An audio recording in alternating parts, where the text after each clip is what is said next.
Hi, welcome to today's brief book review. The book we're looking at today is called Confidence by Denise Mina. It's the follow-on to a previous book called Conviction, which was published in 2019. Confidence is published in July 22 in the UK, and it's another story about true crime podcasters Anna MacDonald and Finn Cohen. The book starts off with Anna and Finn on holiday in a deserted lighthouse, in a somewhat ill-conceived idea to have current family and previous family together for a holiday. So Anna is there with her two daughters, her ex-husband is there with his new partner, and Finn is there with his new partner, his Italian partner, who is somewhat highly strung and sensitive and basically causing them all a little bit of grief. The kids don't want to be there. It's horrible weather outside, it's a storm, and generally they're not having a great time. Anna's looking for an excuse to get out of Dodge, so to speak, and that excuse comes when she notices on the internet that a vlogger called Lisa Lee has gone missing. She seems to recognise the name. They run a true crime podcast, so lots of people get in touch with her. But Lisa Lee is a small-time vlogger, and she's an urban explorer, an urbex, which her gig is basically breaking into derelict buildings, taking films, uploading them on YouTube. That in itself is not that unusual, but Lisa's gone missing, and it turns out a day after Lisa's gone missing, one of the items that she featured on a recent video of a French chateau is up for auction at the Paris auction site. It's called the Wordery casket. It's a silver casket which allegedly belonged to Pilate. It's a religious relic and clearly very, very valuable. So they want to know what's happened to Lisa. Lisa's gone missing. She comes from a small village. Nobody can find Lisa.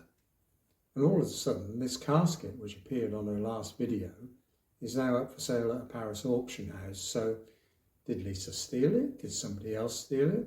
And what's the provenance of this casket? Is it real? Is it pretend?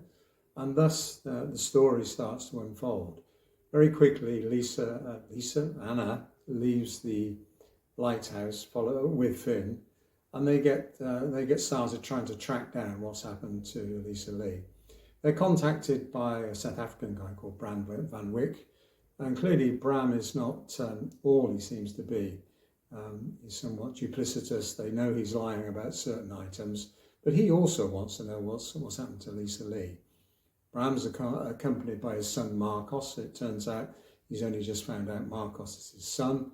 And to further complicate matters, it turns out Marcos' mother, who lives in Malaga, is from Boston and has connections to the Boston Mafia. So we have this mixture of characters that are involved with, tracking down Lisa Lee and finding out the provenance and what's happened to this casket. And that, in effect, is the story. They travel to France, they travel to Rome. There are backstories involving Eastern Europe, Hungary, and what's happened to this casket over the years. And that's the story. That in itself is an interesting story. There's travel across Europe. There's the machinations of people that are interested in buying and selling religious artifacts. As always with markets, there are good people and bad people. There are people that are faith-driven and others that are just money-driven. So that in itself, great, good story, worth a read. There's a couple of bits I wasn't quite convinced about. The initial start of the book where they're in the lighthouse, I felt was probably drawn out a bit too much and a little bit unnecessary. What was also unnecessary, there's an awful lot of swearing in the book, the F-bomb is well and truly being dropped.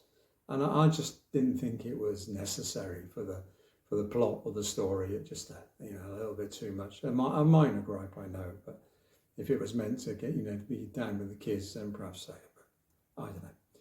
So I'd give it 6 out of 10. It's a good read. It's an interesting read, but I just got the slight fact that this one was knocked out to continue the Anna and Finn series, if you like. But a good holiday read. I'd give it 6 out of 10. Look forward to the next Anna and Finn adventure. That's it for today's video. I hope it was useful. 10-10, so we do it again. Thanks. Bye.